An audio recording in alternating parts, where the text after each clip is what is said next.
NRE ഇതെന്തിൻ്റെ ഒരു short form ആയിരിക്കും? New relationship energy. ഇത് എന്താണെന്ന് ഒന്ന് ജസ്റ്റ് നമുക്ക് ഡിഫൈൻ ചെയ്ത് നോക്കാം അല്ലേ. ന്യൂ റിലേഷൻഷിപ്പ് എനർജി ഏതൊരു റിലേഷൻഷിപ്പിലും ഫസ്റ്റ് 6 months to 3 years വരെ ലാസ്റ്റ് ചെയ്യാൻ പോസിബിലിറ്റി ഉള്ള ഒരു എനർജിയാണ് new relationship energy.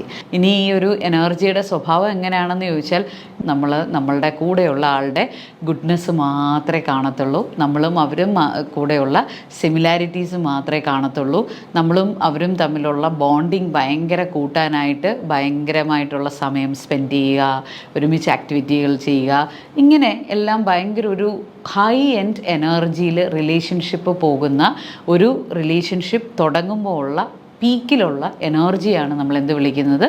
New relationship energy എന്ന് പറയുന്നത്. ഈ ന്യൂ റിലേഷൻഷിപ്പ് എനർജി ഓരോരുത്തരുടെ റിലേഷൻഷിപ്പിൽ ഓരോ ടൈമിങ്ങിൽ വരെ ആയിരിക്കും ഉണ്ടാകുന്നത്. മിനിമം ടൈം പീരീഡ് പറയുന്നത് 6 months, മാക്സിമം ടൈം പീരീഡ് പറയുന്നത് 3 years. എന്നാൽ അക്കോർഡിംഗ് ടു ദ പേഴ്സൺസ് ഇത് വേരി ചെയ്യാം, ഡിഫർ ചെയ്യാം. അപ്പോൾ നിങ്ങൾ അങ്ങനെ ഒരു ന്യൂ റിലേഷൻഷിപ്പ് എനർജിയിലാണോ ഇല്ലയോ എന്നുള്ളതൊന്ന് ചെക്ക് ചെയ്യുക.